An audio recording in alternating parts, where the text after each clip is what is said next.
Hello అండి, welcome to JJ food world. ఈరోజు recipe semiya kesari. సేమియా కేసరి ముద్ద ముద్దగా రాకుండా కొంచెం పొడి పొడిగా రావాలంటే ఈ కొలతతో అయితే చేసి చూడండి.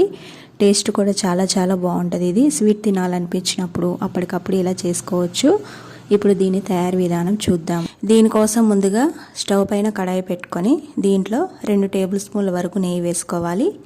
నెయ్యి కొంచెం వేడైన తర్వాత మనకు నచ్చిన డ్రై ఫ్రూట్స్ వేసుకొని మంచి కలర్ వచ్చే వరకు వేయించి పక్కకు తీసి పెట్టుకోవాలి. ఇప్పుడు అదే కడాయిలో ఏదైనా ఒక గ్లాస్ కానీ లేదంటే కప్పు కానీ కొలతగా తీసుకొని దాని నిండుగా సేమియా వేసుకోవాలి. సేమియా వేసుకున్న తర్వాత లో ఫ్లేమ్లోనే దీన్ని మంచి కలర్ వచ్చే వరకు అయితే వేయించుకోవాలి. ఈ విధంగా సేమియా మంచి కలర్ వచ్చిన తర్వాత దీంట్లో మనం సేమియా తీసుకున్న కప్పుతోటే 2.5 కప్పుల వరకు నీళ్లు పోసుకోవాలి. ఇలా నీళ్లు పోసుకున్న తర్వాత ఒకసారి బాగా కలపాలి. కలుపుకున్నాక స్టవ్ని హై ఫ్లేమ్లో పెట్టి ఇందులో ఉన్న నీరంతా కూడా కొంచెం ఇంకిపోయే వరకు అయితే ఉడికించుకోవాలి. మధ్య మధ్యలో కలుపుకుంటూ ఉండాలి. ఇందులో ఉన్న నీరు పూర్తిగా ఇంకిపోయే వరకు కాకుండా కొంచెం లూజ్గా ఉండాలండి. ఇలా ఉన్నప్పుడు మనం దీంట్లో షుగర్ అయితే వేసుకోవాలి. షుగర్ ఒక అరకప్పు వరకు అయితే వేసుకోవాలి. ఈ విధంగా షుగర్ వేసుకున్న తర్వాత మీడియం ఫ్లేమ్లో షుగర్ పూర్తిగా కరిగే వరకు కూడా కలుపుకోవాలి.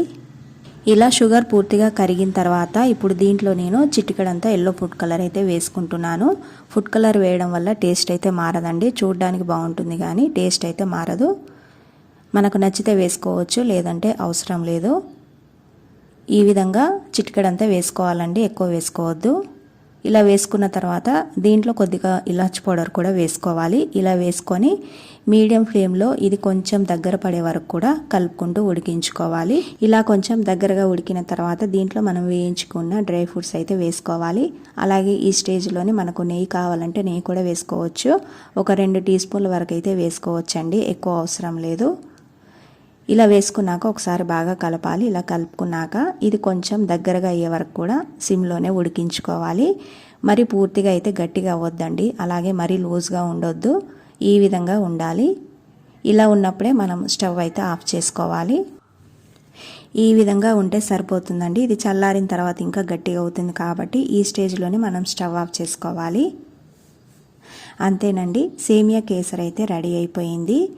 చల్లారిన తర్వాత టేస్ట్ అయితే చాలా బాగుంటుందండి. చూసారు కదండి, సేమియా కేసరి పర్ఫెక్ట్గా ఎలా చేసుకున్నామో తప్పకుండా మీరు ట్రై చేయండి. ఈ రెసిపీ మీకు నచ్చితే లైక్ చేసి షేర్ చేయండి. అలాగే నా ఛానల్ను సబ్స్క్రైబ్ చేసుకోండి. Thanks for watching.